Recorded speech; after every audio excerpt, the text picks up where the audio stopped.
दोस्तों नमस्कार। मैं हूं रोमा और आप देख रहे हैं न्यूज़ नशा। दोस्तों आज का जो हमारा शो है, आज अपने शो में हम बात करेंगे राजस्थान की राजनीति में मची हलचल और सियासी गलियारों में गूंज रहे कयासों की।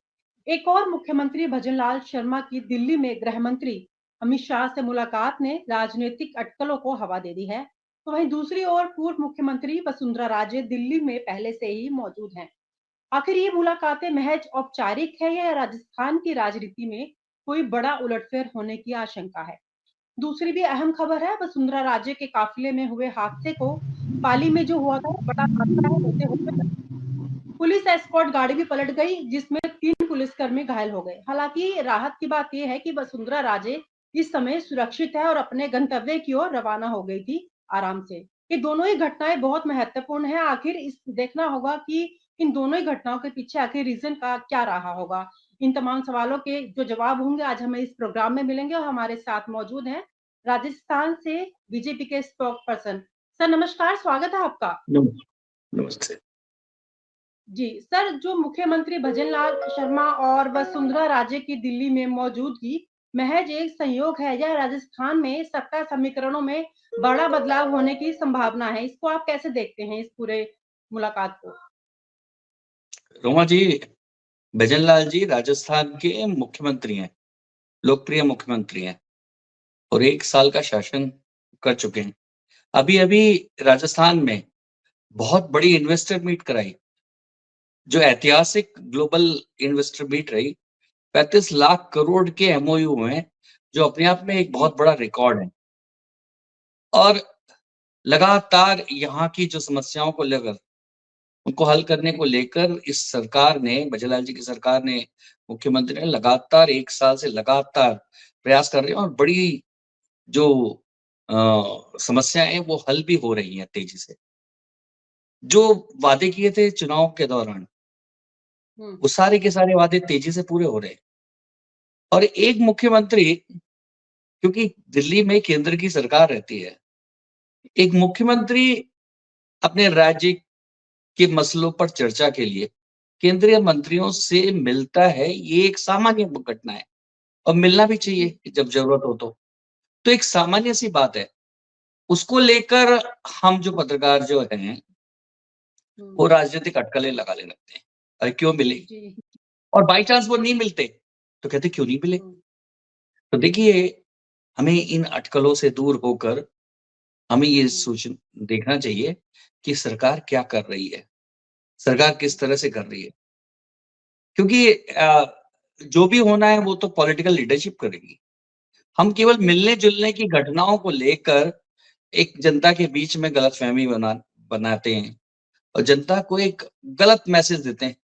जबकि वास्तव में ये है कि भजनलाल जी बहुत ही तेजी से राजस्थान के विकास के लिए लगे हुए हैं और इसलिए उन्हें अगर 10 बार दिल्ली जाना होता है मंत्रियों से मिलने के लिए, अधिकारियों से बातचीत करने के लिए, तो 10 बार जाते हैं, क्योंकि बहुत ही परिश्रमी मुख्यमंत्री हैं। तो इसलिए हमें बार-बार ये जब भी मिलेंगे तो हम ये कयास लगाने लगते हैं कि अरे क्यों मिले? तो मिलना-जुलना मुख्यमंत्री के लिए ज़रूरी है और मिलना चाहिए। कौन से जी। नेता कहाँ गए, इसी पे नजर बनाए रखना है। पत्रकारों के पास तो यही टॉपिक रहता है और इन्हीं खबरों को छानना उनका काम है। नहीं, वो हमें उन्हीं का मेरा एक मानना है होता कि है। मेरा एक मानना है कि हम एक प्रकार के इस वोक कल्चर है ये, इससे उभरें। क्योंकि क्या है कि हम सब नेगेटिव ही क्यों लेते हैं? हम ये क्यों नहीं लिखते कि भजनलाल जी इतनी तेजी से विकास के लिए इतना परिश्रम कर रहे हैं कि सुबह जयपुर होते हैं, शाम को जोधपुर होते हैं, तो रात को दिल्ली होते हैं, बात करके फिर सुबह पाली पहुँच जाते हैं, फिर जैसलमेर चले जाते हैं, फिर जयपुर आ जाते हैं। तो एक मुख्यमंत्री के लिए देखिए, अ, जो जिसको राज्य का तेजी से विकास करना है, राज्य के बारे में जो चिंता करता है, उसके लिए विश्राम की कोई अ, वो नहीं है, कोई उसकी डिक्शनरी में नहीं होता। लगातार मेहनत करता है, जहाँ जाने की ज़रूरत है, जाता है।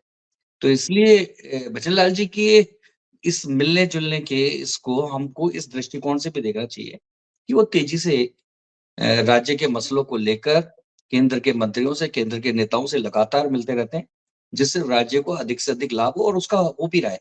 उसका परिणाम हमें दिखाई दे रहा है कि इंफ्रास्ट्रक्चर से लेके, इन्वेस्टमेंट से लेके, हमारे जो बाकी सुविधाओं से लेकर जो केंद्र से हमें सहयोग मिलना है राजस्थान को, वो तेज़ी से मिल रहा है। और ये मुख्यमंत्री की लगातार जो संवाद की जो आदत है, संवाद की जो प्रक्रिया है, उसी का परिणाम है। देखिए, इससे पहले हमारे यहाँ मुख्यमंत्री थे अशोक जी गहलोत। वो क्योंकि केंद्र में भाजपा की सरकार थी, उनसे तो अ, राजनीतिक मतभेदों के चलते दिखाने के लिए मिलते ही नहीं थे। उनका मिलना-जुलना उनसे ही नहीं, वो तो दिल्ली भी इसलिए नहीं जाते थे कि कहीं सोनिया गांधी से मिलें तो सोनिया गांधी कहें कि इस्तीफा दे दो। तो इस डर से भी नहीं मिलते थे, आते ही नहीं थे, दिल्ली ही नहीं आते थे। वो अपनी ज़्यादातर तो उन्होंने सीएमओ में गुज़ार दिया, सीएमआर में गुज़ार दिया अपना समय। वो मिलते ही नहीं थे किसी से। और उसका बहुत बड़ा नुकसान हमारे राज्य को लगातार उठाना पड़ा। देखिए राजस्थान मैं आपको एक चीज़ बताता हूँ रोमा जी, इस देश में सबसे बड़ा भूभाग राजस्थान का है।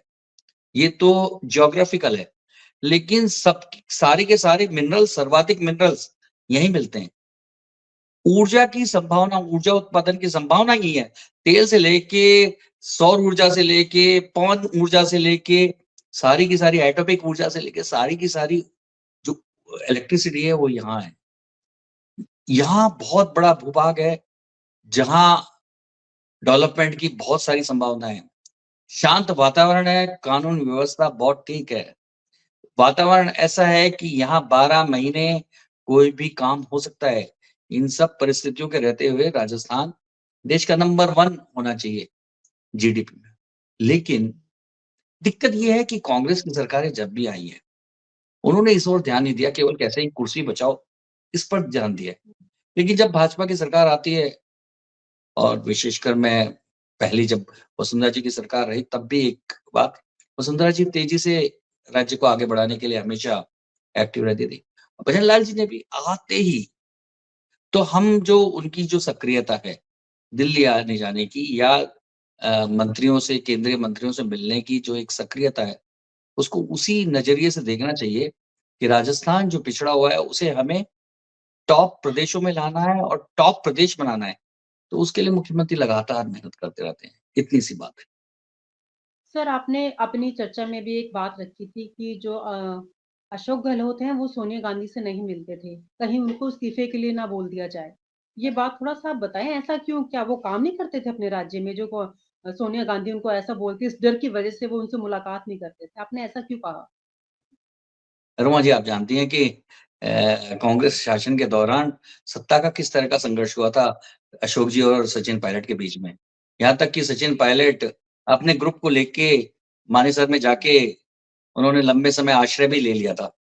ये सारी बातें सरकार गिरने की स्थिति में आई थी और हुँ, कई बार केंद्रीय नेतृत्व ने जैसी बातें आती हैं कि केंद्रीय नेतृत्व ने कई बार अशोक गहलोत को पद से हटकर केंद्रीय संगठन में आने के लिए कहा, केंद्र की राजनीति में आने को कहा। लेकिन अशोक जी हुँ, नहीं चाहते थे केंद्र की राजनीति में जाना और दूसरा सचिन पायलट को लेकर वो सहमत नहीं थे और इसी कारण उनको ये था कि कहीं दिल्ली आए तो दबाव बना दिया जाए, तो इसलिए आते ही नहीं थे। वो कोई ना कोई बहाना देखिए खबर आती थी कि कल अशोक गहलोत आने वाले हैं, इतने में पता लगता था कि रात को उनकी तबीयत खराब हो गई है। ऐसा नहीं कह रहा हूँ कि मैं वो कोई बहाना होता था, लेकिन जो भी बात हो कि वो कोई इनकी ज़्यादातर 90% मामले में जब वो मुख्यमंत्री थे, वो दिल्ली नहीं आए तय होने के बावजूद भी। तो इसलिए मेरा ये कहना है कि और उसका बड़ा नुकसान हुआ रोमा जी।